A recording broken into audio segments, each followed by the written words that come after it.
nuyu d'abord waa Ziguinchor yëpp waa Sénégal yëpp waaye adduna bi yëpp doon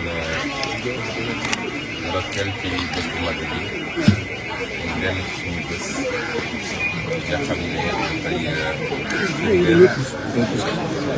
jaamu yàlla ay fan ci gannaaw rek defoon nañ ko ak suñuy mbokku chrétien ñoom it ñu jeddali woon seen koor ci lu mat ñeent fukki fan yàlla def ci quelques années nag dafa mel ni ñaari woon ñaari kii diine yi ko taxawaay ci Sénégal seen ñaari koor lay daje loolu jàpp ni yërmande ci Sénégal kon lii day firndeel aboutissement cappaandawu benn weer boo xam ne weeru jaamu yàlla la weeru dellu ci borom bi la ñu ñaan yàlla nangu ci ñun ñëpp te li ñu ci diggee tamit yàlla na ko yàlla may ndax li mu diggee ci weeru koor mooy weeru njéggale la weeru yërmande la première phase weeru jéggal la ci deuxième phase bi rek weeru boreel ci safara la ñetteelu phase ñett yooyu nag ko yàlla may di xanaa mën ko say mbir baax na kon yàlla ñu ko yàlla boole na ci ñëpp yàlla nangu ñu ko jéggal ñu rëcc rëcc yi ndax ñu ñàkk may ñu it ñu teewaat ko ay at yu bëri may ñu kàttan bu ko woore it daal di leen ko di am xalaat ci ñëpp ñi nga xam ne tey waxtu bi waroon na leen fekk ci jumaa yi ak ci jàkk yi comme ñun ñëpp bu ñu paree ci loolu dem toog seen njaboot feete feet bi te ñu xañ leen ko tey te dara xañ leen ko dul benn groupe magistrat yoo xam ne dañoo jébbul fas yéene servir ab nit et non pas servir la loi donc ñu am xalaat ci ñooñu ñëpp nga xam ne tey teg nañ leen loxo su dul dëgg jaay doole ak ci mbirum soxor moo neem weeru yërmande la ñu génn ñaan yàlla mu jëlee li fa ñu gën a gaawee loolu nag dama ko wax ci wàllu lu jëm ci mbirum yàlla waaye li nga xam ne mbirum nit lay dinañ ci def liñ ci war a def yëpp ndax yàlla defal kenn doo mënal sa bopp te yàlla duggul yàpp balaa muy jàpp ci li ngay def rek yow bu njëkk a wane sa jàmbaar ak sa effort ba boo demee ba mënatoo boo talalee la ko yàlla defal di adresser un message sénégalais yëpp nag message bu weesul bi wax ni ñu ngi dëgmal loo xam ne gëm naa ni juróom-ñeenti weer li gën a doy waar ci Sénégal mooy juróom-ñeenti weer yi ñu dëgmal ñu ngi ñaan yàlla nag def jàmm parce que jàmm ci la def xaj tey bu ñu am doon jàmm fii ñu taxaw nii di julli ñu fi taxaw pétard rek boo ma dugg ko sànni woon fii léegi journaliste yi moom xam naa yàgg naa leen gis si terrain bi daw rek la ñu mën mais si pétard rek wax ma la gën a nag si tool sànni woon yëpp dafa kon jàmm ci la lépp xaj jàmm nag li ñuy dox la li ñuy liggéey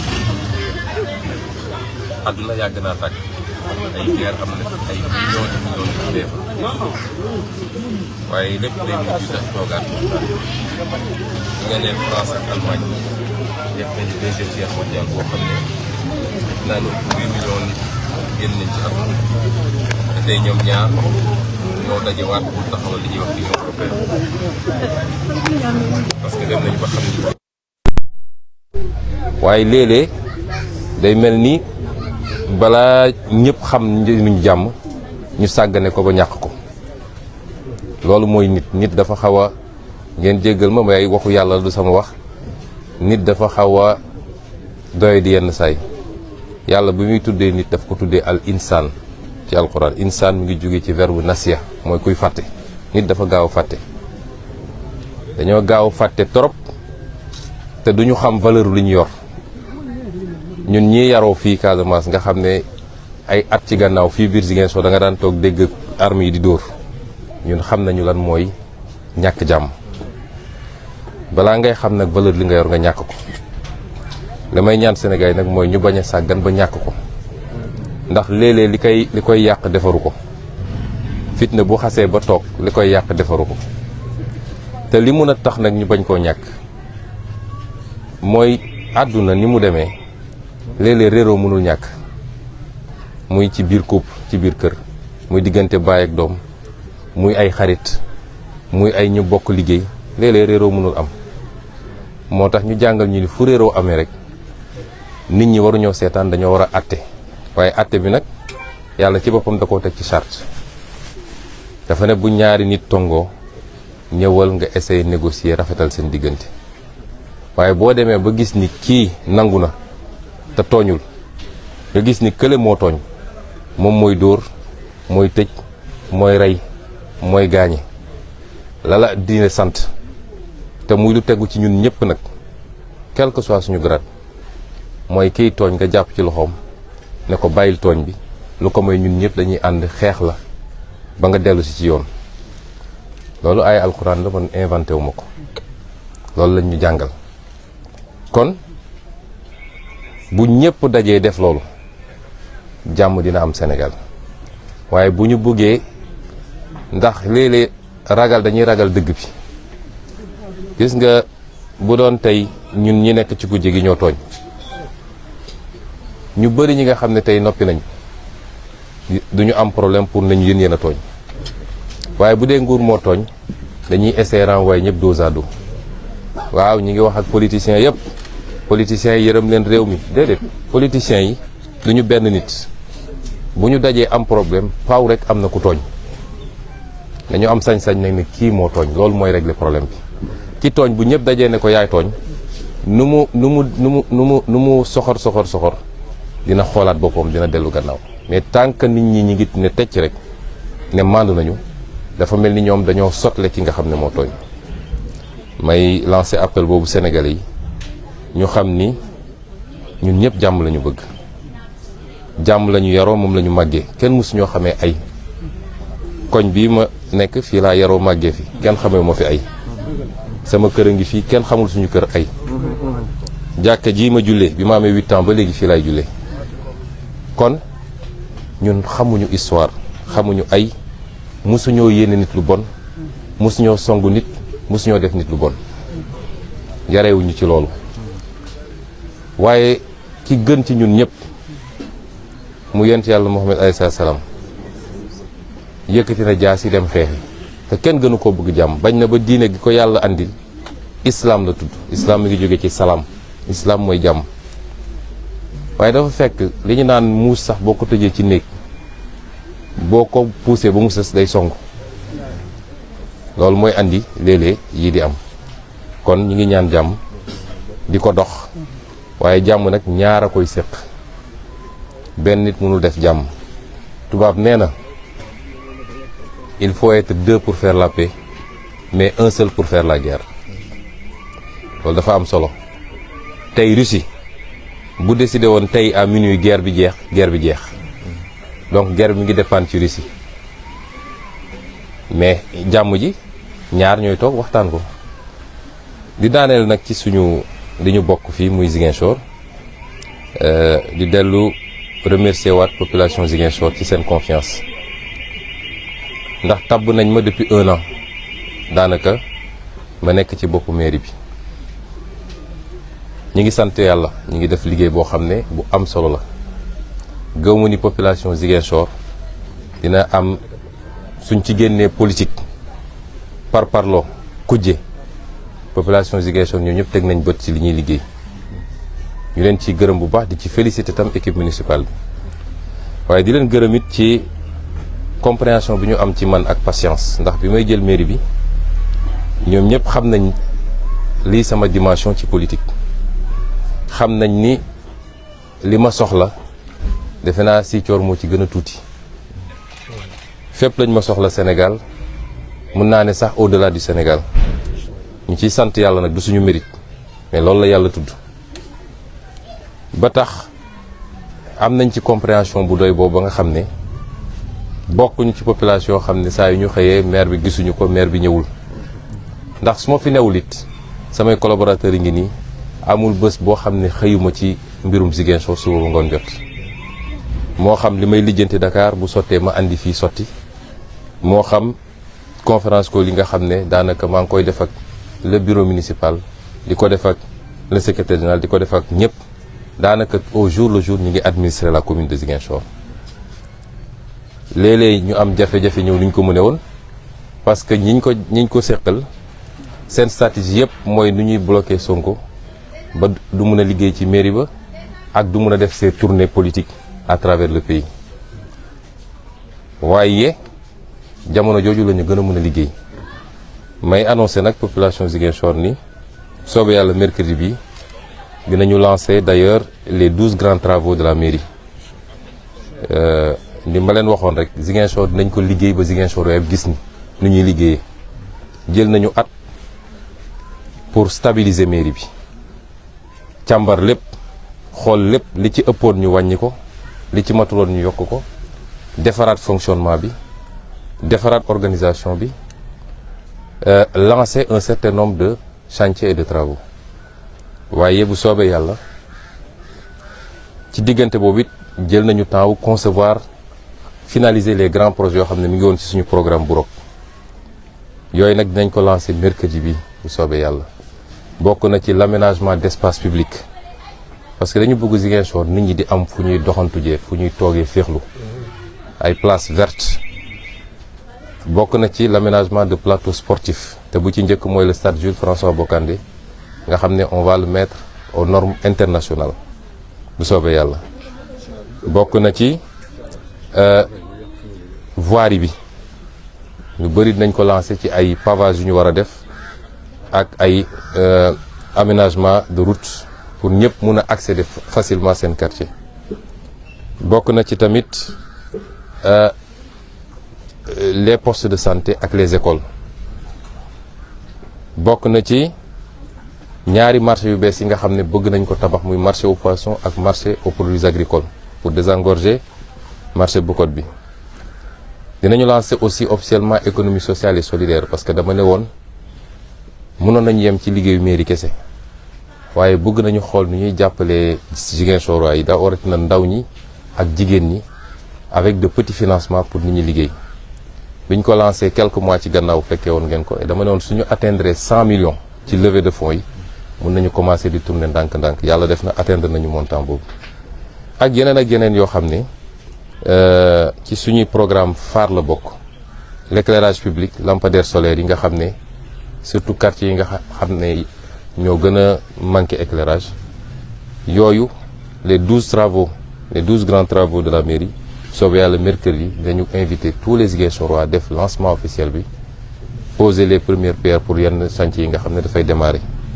ñuy woo Ziguinchor yëpp ñu jàpp ci parce que dëkk bi ñoo ko moom, kenn du ko defar ku dul ñun. dëkk boo gis mu baax ci àdduna waa dëkk ba ñoo ñëwee sonn ci dëkk bi, mais kenn ku ne su toogee fi mu toog ne sama yoon newu ci ba pare naan maire bi defarul pavage bi, maire bi andiwul poto lampe, maire bi du ay milliards yu mu yoral boppam muy ñëw joxe. donc ñun ñëpp ñooy ànd jàpp si defar dëkk bi, pas pour ñun mais pour suñuy doom au moins ñu am un cadre de vie boo xam ne day méngoog li gën ci àdduna. loolu moom mooy message bi ñuy adressé waa Ziguinchor particulièrement. kon ñu ngi leen di gërëm di leen sant. je crois que ce que vous avez posé comme question, je commencerai par remercier tout le monde. J'ai oublié de le dire en version wolof, à commencer par l'imam Ratib, l'imam Diago, qui est une connaissance de très longue date. Je crois que déjà vers les années 90, quand je revenais de l'université, il m'invitait à la radio Sud FM. On faisait des émissions. Donc on se connaît depuis très longtemps. Son sermon, comme je l'ai dit lui-même, il dit que je dis l'imam Diago est tout resté égal à lui-même. C'est un sermon très évocateur par rapport au contexte. Le mois de Ramadan, comme il l'a dit, c'est un mois qui a été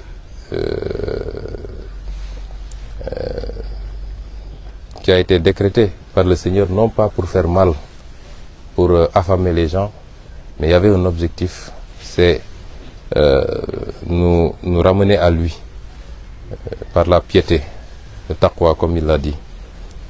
Et c'est pourquoi c'est un mois extrêmement important, 1 sur 12, où lui-même le Seigneur nous dit que c'est un mois pendant lequel même Satan est maîtrisé pour vous permettre de recharger, de vous ressourcer spirituellement. Et nous prions pour que le Seigneur agrée tous nos actes de dévotion, toutes nos prières également, qu'il nous accorde ce qu'il a promis dans ce mois, notamment sa miséricorde, mais également la promesse d'un agrément directement au paradis.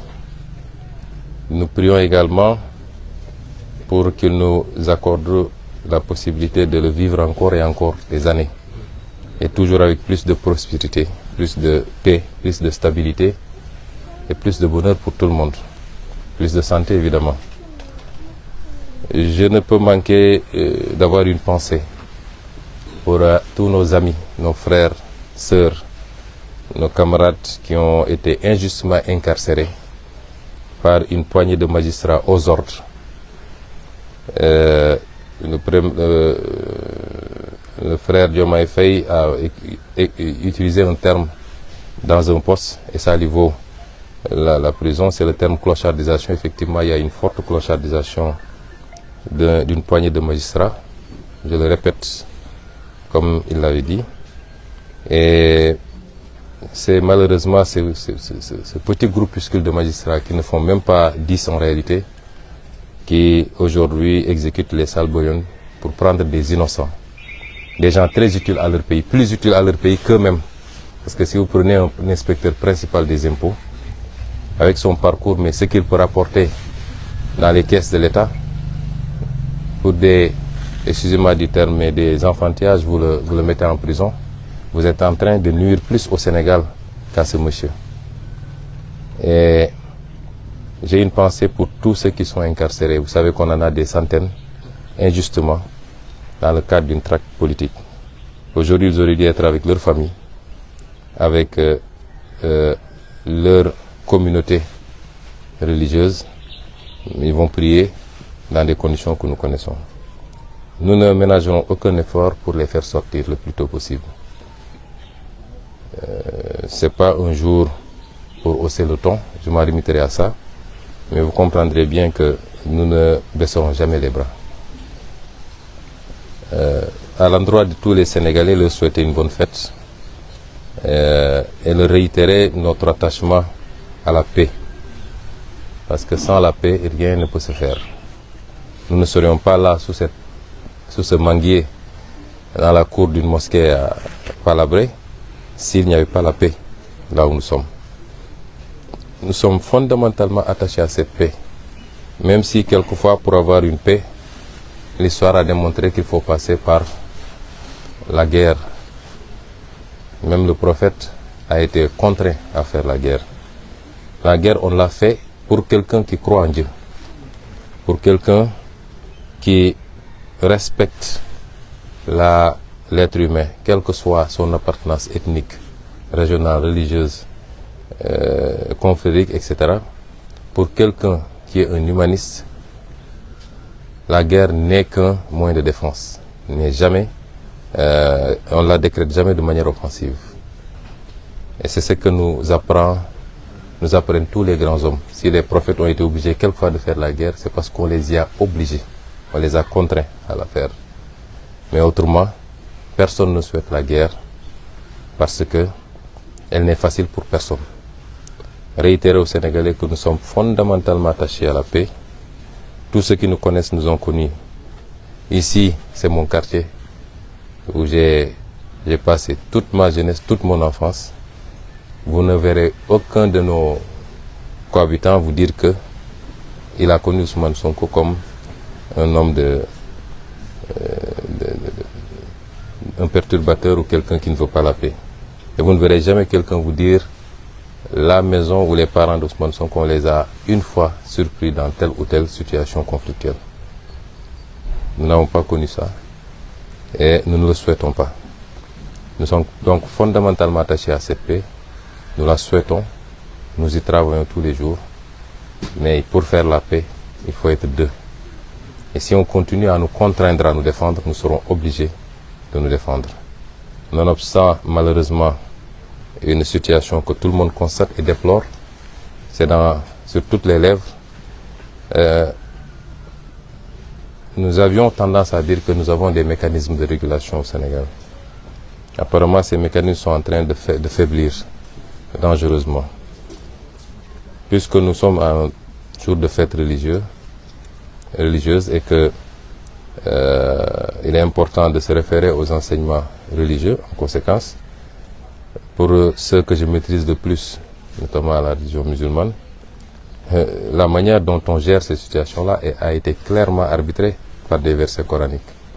On nous dit que s'il y a deux parties qui s'affrontent, les autres ont l'obligation d'arbitrer, de commencer d'abord par essayer de concilier et de réconcilier les gens. Mais s'ils se rendent compte qu'il y a une des parties qui ne pose pas problème, mais qu'il y a une autre partie qui continue à vouloir créer les conditions du conflit, il est important que tous le rappellent à l'ordre et s'ils refusent, que tous se liguent pour le combattre jusqu'à ce qu'ils reviennent à la raison.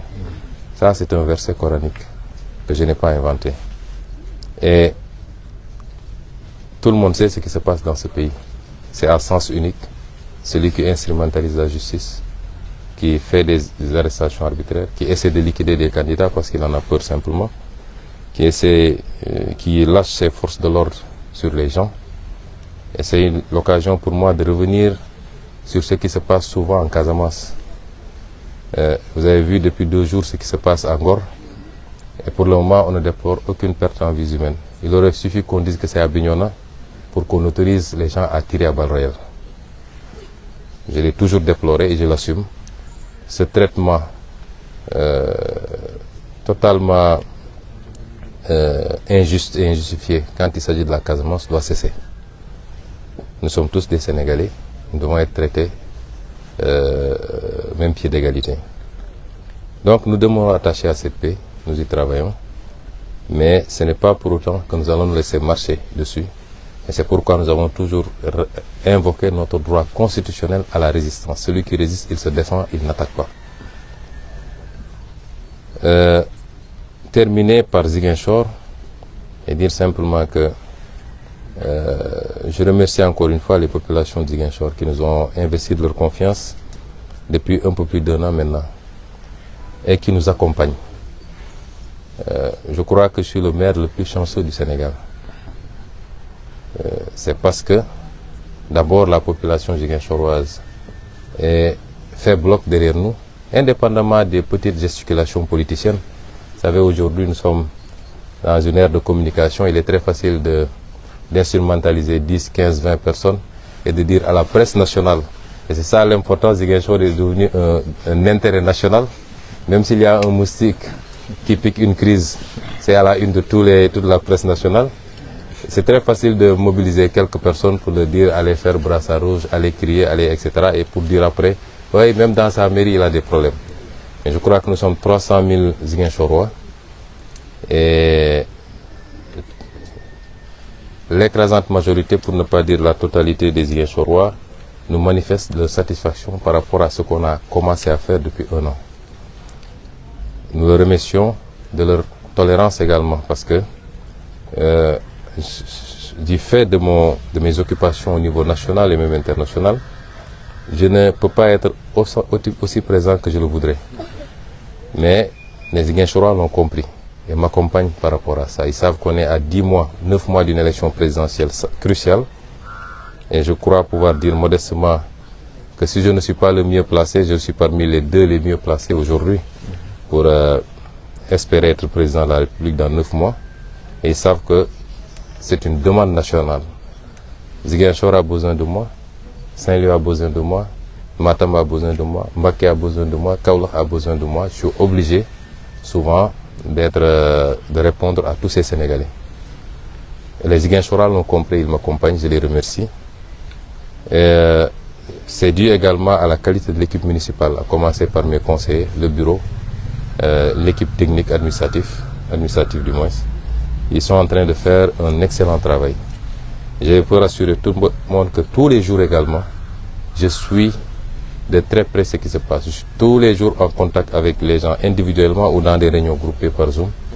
Et nous prenons les décisions qu'il faut pour la ville. Et je terminerai par annoncer à ces Ziguinchorois d'ailleurs que dans quelques jours, le mercredi, Inch'Allah, nous allons lancer les 12 grands chantiers de la mairie. Et c'est des chantiers infrastructurels, mais également des chantiers allant dans le sens du financement. Mais nous avons opté pour des infrastructures structurantes.